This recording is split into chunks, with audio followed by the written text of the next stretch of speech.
مدینہ کے مرکز حکومت میں امویوں کا حکمران آ گیا. اب انہوں نے کوشش کی مدینہ بھی ہمارے پاس آ گیا, شام بھی ہمارے پاس آ گیا, اب ہم آل رسول کو, اہل بیت کو کوئی چیلنج کرتے ہیں. انہوں نے امیر المومنین کے دور حکومت میں بڑی کوشش کی کہ علی کو کسی طریقے سے شام لے کے آئیں, لیکن امیر المومنین کوفہ پہنچے, کبھی جمل میں انہیں شکست دی, کبھی صفین میں انہیں شکست دی, کبھی نہروان میں انہیں شکست دی.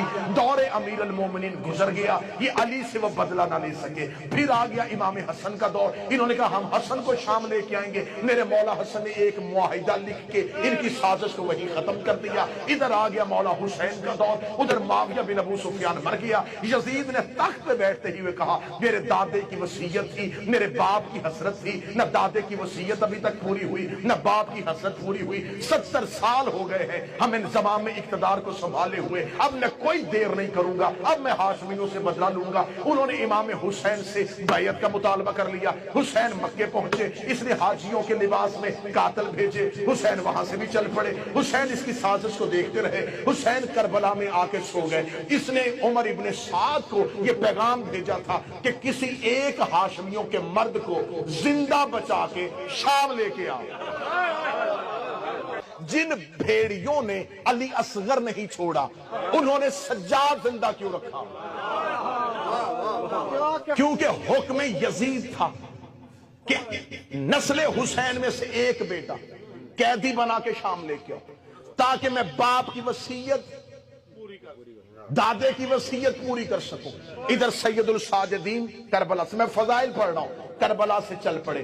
جیسے جیسے یہ قافلہ توہین شام کے قریب جا رہا تھا, یزید کے اندر کی حسرت جاگ رہی تھی. اب میں بدلہ لوں گا. وہ 70 سال پہلے وہ جو فتح مکہ کا بدلہ تھا, وہ جو باپ کی حسرت تھی, وہ جو دادے کی حسرت تھی, اس نے پورا شہر سجا لیا, اس نے روثہ بلا لیے, اس نے حکمران بنا لیے, تاکہ پھر مکے والوں نے صرف ہماری ذلت دیکھی تھی. اب جب میں ہاشمیوں سے بدلہ لوں گا, صرف شام نہ دیکھے, مصر بھی دیکھے, یمن بھی دیکھے, اردن بھی دیکھے, کوفہ بھی دیکھے, مکے بھی دیکھے, مدینے کے لوگ بھی دیکھے. اس نے پورا شہر سجا لیا, پورا شہر خالی کروا دیا. آج ہم نے لینا ہے وہ مکے والی شکست کا بدلہ. قافلہ توحید شام کی طرف بڑھتا جا رہا تھا, یہ لوگ اکٹھے کرتا جا رہا تھا, دربار سجاتے جا رہا تھا. آج 70 سال کے بعد بنی امیہ کی جیت کا اعلان ہونا تھا, آج بنی امیہ کی فتح کا اعلان ہونا تھا. ان کو قیدی بنا کے لے کے آیا جا رہا تھا. جیسے ہی سید الساجدین کا قافلہ بازار شام سے گزرتا ہوا دربار کی جانب بڑھا, اس نے اپنا بہت اونچا تخت لگایا, اس تخت پہ جا کے بیٹھا. اس نے اپنے سر پہ اپنے دادے ابو سفیان والی پگڑی رکھی, اس نے گلے میں سونے کا ہار پہنا, اس نے اپنے پورے شاہانہ پروٹوکول کے ساتھ دربار میں بیٹھ کے کہا اب میں وہی فتح مکہ والا بدلہ لوں گا. ادھر سید الساجدین کا پہلا قدم دربار کے اندر داخل ہوا, اس نے کہا حسین کے بیٹے کو میرے آگے لے کے آؤ. ادھر سید الساجدین چلتے چلتے 17 سیڑھیاں اس کا تخت تھا, اس کے تخت کے نیچے جا کے سجاد کھڑے ہوئے. جو ہی سجاد کھڑے ہوئے, اس نے کہا اب لوں گا بدلہ. اس کے دل میں وہ 70 سال والی حسرت لفظ بن کے جاگتی ہوئی اس کے حلق میں آ گئی. اب اس کے حلق میں جملہ رکا ہوا تھا کہ میں وہی جملہ پلٹاؤں گا, جا میں نے تجھے آزاد کیا, جا میں نے تجھے آزاد کیا. یہ جملہ اس کے حلق سے نکل کے اس کی زبان کی نوک پہ تھا.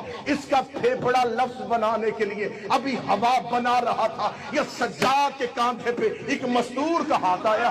شہزادی نے سجاد کو پیچھے کیا, پیچھے کر کے کہتی یبنا تلکا, وہ ہمارے آزاد کردہ غلام.